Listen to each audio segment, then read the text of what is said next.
Good morning students. Class 10 social science में हम जो पढ़ रहे थे चैप्टर 4, जिसमें हम पढ़ रहे थे औद्योगिक क्रांति। अब औद्योगिक क्रांति में हम पढ़ चुके थे कि औद्योगिक क्रांति का प्रारंभ इंग्लैंड से क्यों हुआ। आज हमारा जो टॉपिक है वो है औद्योगिक क्रांति के विभिन्न क्षेत्रों में कौन कौन से नए आविष्कार हुए, उन नए आविष्कारों के बारे में आज हम ध्यान से पढ़ेंगे। तो इस टॉपिक का जो नाम है विश्व का इतिहास, जिसमें हम पढ़ रहे थे, केवल औद्योगिक क्रांति हमारे सिलेबस में शेष रहा है। तो इसमें भी हम औद्योगिक क्रांति के क्षेत्र में अनेक जो आविष्कार हुए, तो जैसे अपन बात करें सबसे पहले कि कृषि के क्षेत्र में हुए कौन कौन से आविष्कार। तो कृषि के क्षेत्र में जो आविष्कार हुए उसको देखते हैं। यॉर्कशायर एक अंग्रेज जमींदार थे, तो उन जेथरो टल ने 1701 ईस्वी में एक बीज बोने के लिए ड्रिल नामक एक यंत्र का आविष्कार किया। यानी बीज जो पहले मानव अपने हाथ से बीज बोने का काम करता था, वो अब मशीन से बनाने की यॉर्कशायर के एक अंग्रेज, यॉर्कशायर जगह का नाम है, तो वहाँ का एक अंग्रेज जमींदार था जेथरो टल, जिसने 1701 ईस्वी में बीज बोने की एक मशीन बनाई, जिस मशीन का क्या नाम था, ड्रिल नामक यंत्र का आविष्कार किया, जिससे बीज बोने का कार्य और अधिक आसान हो गया। दूसरा था फिर एक अंग्रेज जमींदार राउंडसेट ने फसल चक्र का सिद्धांत दिया। यानी फसलों को बदल बदल कर बोने से क्या होती है, जब हम फसलों को बदल बदल कर बोते हैं तो हमारी जो भूमि की उपजाऊ क्षमता है वो बनी रहती है। तो ये परिवर्तन उसमें कृषि के क्षेत्र में देखने को मिले। तीसरा परिवर्तन अपन बात करें तो 1770 ईस्वी में रॉबर्ट बेकवेल ने वैज्ञानिकों द्वारा प्रजनन पद्धति के नवीन प्रयोग, प्रजनन पद्धति का अर्थ होता है यानी अच्छे गुणवत्ता युक्त बीजों का उत्पादन करना। तो ये फसलों में के साथ साथ पशुओं पर भी अपनाया गया। और पशुओं में किस प्रकार से, तो रॉबर्ट बेकवेल ने वैज्ञानिक द्वारा प्रजनन पद्धति के नवीन प्रयोग से क्या किया, जो भेड़ें होती थी उनके, तो पहले की अपेक्षा 3 गुने वजन की भेड़ें तैयार करने में सफलता प्राप्त की। एक जैसे अपन बात करें, एक भेड़ होती थी उस समय, तो उसका वजन होता था 50 किलो। अब उसने नई प्रजनन सिद्धांत के आधार पर क्या किया, एक ऐसी भेड़ का जन्म हुआ जिसका वजन 150 किलो हो गया, यानी उससे 3 गुना वजन। अब वजन ज़्यादा क्यों चाहिए, क्योंकि भेड़ से जो होता है मांस की प्राप्ति होती है, तो उसके माध्यम से उसने पहले 150 किलो का दाम मिलता था, अब 150 किलो का दाम मिलने लगा। तो इस प्रकार से उन्होंने क्या किया, प्रजनन पद्धति का भी विकास किया। चौथा जो प्रयोग कृषि के क्षेत्र में किया वो था 1793 ईस्वी में अमेरिका निवासी हिंटन ने अनाज को भूसे से अलग करने की एक मशीन, आज हम जिसको बोलते हैं थ्रेशर, तो इसका प्रारंभ अमेरिका से हुआ था। और अमेरिका के हिंटन ने अनाज और भूसे को दोनों को अलग करने की एक मशीन बनाई। पहले क्या करते थे, अनाज और भूसे को अलग करने के लिए प्राचीन काल के, अपने समय की बात करें 20 साल पहले की बात करें, तो उस समय हमारे पास टेक्नोलॉजी नहीं थी। तो उस दौरान हम क्या करते, भूसे और अनाज को अलग करने के लिए उसको नीचे गिराते और उसके ऊपर जो गाय बैल होते थे, जिनको बैल बोलते बच्चे, तो उनसे क्या करते थे, उनको घुमाते थे, यानी उनको रौंद करके उससे भूसा और अनाज को अलग किया जाता था। लेकिन आज ये कार्य मशीनों से किया जाने लगा। पांचवा प्रयोग कृषि के क्षेत्र में 1874 ईस्वी में अमेरिकी निवासी साइरस के एच मैककॉर्मिक ने क्या किया, फसल काटने वाली मशीन का आविष्कार किया। जो फसल हाथों से मानव द्वारा काटी जाती थी, वो अब मशीन से काटने का आविष्कार 1834 ईस्वी में किया गया। पांचवा हो गया। 6 नंबर का जो परिवर्तन था कृषि के क्षेत्र में वो था इंग्लैंड के धनी का मतलब जो इंग्लैंड का अमीर किसान था, ऑर्थर यंग ने क्या किया, छोटे छोटे खुले खेतों को मिलाकर बड़े बड़े कृषि फार्म बनाने का पर बल दिया। उसने कहा कि जो छोटे छोटे खेत हैं उनको सभी को एक साथ मिलाकर के एक बड़ा फार्म बनाया जाए। तो ये 6 महत्वपूर्ण परिवर्तन कृषि के क्षेत्र में देखने को मिले। साथ ही हम बात करें वस्त्र उद्योग के क्षेत्र में नए आविष्कार कौन से हुए, तो वस्त्र उद्योग उस समय सूत काट कर धागे से बनाए जाते थे। तो उसी से संबंधित 1733 ईस्वी में जॉन के फ्लाइंग शटल नामक यंत्र का आविष्कार किया, जिससे कम समय में अधिक चौड़ा कपड़ा तैयार किया जाने लगा। कम समय में जिसकी चौड़ाई भी ज़्यादा हो और ज़्यादा कपड़ा तैयार हो सके, ऐसा एक यंत्र बनाया उसने।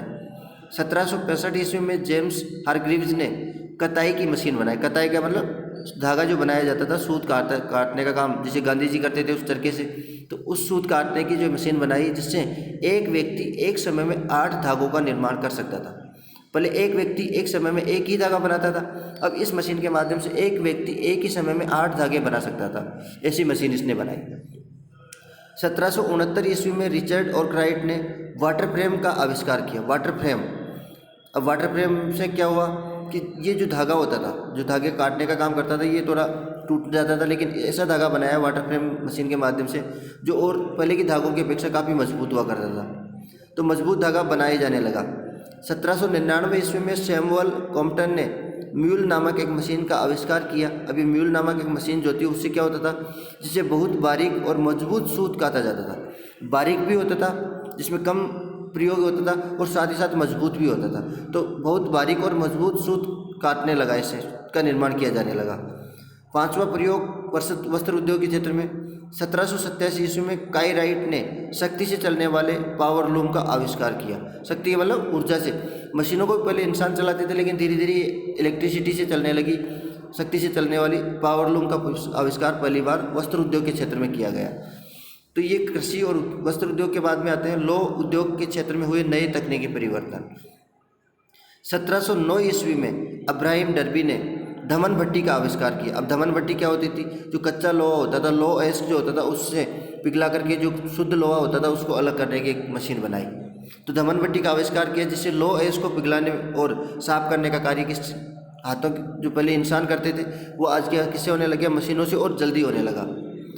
द्वितीय डर्बी यानी द्वितीय अब्राहिम डर्बी जो थे, उन्होंने 1711 से 1768 के बीच में ढलवा लोहे से पिटवा लोहे का विकास किया, जो कम भंगुर होता था, जो यानी जिसमें जंग यानी जो लोहा होता था वो क्या है, कठोर होता था, मजबूत होता था, बिखरता कम था।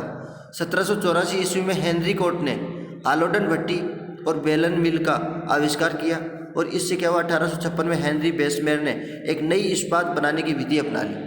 नए इस्पात निर्माण का कार्य। इस्पात का अर्थ क्या होता है, यानी लोहे का वह रूप जिसमें जंग नहीं लगती है, यानी एक अच्छा लोहा, जिसे बेसमेर प्रक्रिया कहा गया। इस विधि से डलवा लोहे से सीधा इस्पात तैयार किया जाता था, और इस लौह उद्योग में इस इस्पात तैयार करने से लौह उद्योग में क्रांति का रूप देखने को मिला। तो ये लौह इस्पात उद्योग के बाद में अब बात करते हैं हम परिवहन के क्षेत्र में कौन कौन से आविष्कार हुए। तो परिवहन के क्षेत्र में स्कॉटलैंड वासी मकाडम ने पत्थर के टुकड़ों के प्रयोग से पक्की सड़कें बनाने का कार्य किया। पत्थर के टुकड़े बिछा करके पक्की सड़कों का निर्माण किया, ये पहला प्रयोग था। इंग्लैंड में पहली बार नहर वर्सली कैनाल 1761 ईस्वी में जेम्स ब्रिडले द्वारा बनाई गई। अब ये जो नहर बनाई गई, कैनाल बनाई गई, इस नहर कैनाल का क्या यूज़ था परिवहन में, तो उसके माध्यम से जो नावें होती थी उन नावों का आवागमन बड़ा और ज़्यादा आसान हो गया। 1761 ईस्वी में जेम्स ब्रिडले द्वारा बनाई गई, जिसे माल ढोने का खर्च आधा रह गया। जो माल ढोने का जो परिवहन लागत ज़्यादा आती थी वो कम हो गई। इंग्लैंड में 1788 ईस्वी में 1796 ईस्वी तक 1788 से लेकर 1796 ईस्वी तक अनेक नहरों का निर्माण किया गया परिवहन के क्षेत्र में, जिसके कारण ये काल नहरों उन्माद के नाम से पुकारा जाने लगा। 1788 से 1796 के समय को नहरों उन्माद, नहरों बहुत ज़्यादा नहरों का निर्माण होने के कारण इसको नहरोन्माद के नाम से पुकारा गया। 1869 ईस्वी में फ्रांसीसी इंजीनियर फर्डिनेंड वोल्सेस ने स्वेज नहर का निर्माण करवाया, और इस स्वेज नहर बनने से क्या हुआ, भारत और यूरोप के मध्य, या अपन बोल सकते हैं एशिया और यूरोप के मध्य, क्योंकि एशिया के साथ तो उसकी कनेक्टिविटी थी, लेकिन भारत के साथ बीच में जो क्षेत्र आता था वो उसको पूरे अफ्रीका के चक्कर लगा के आना पड़ता था।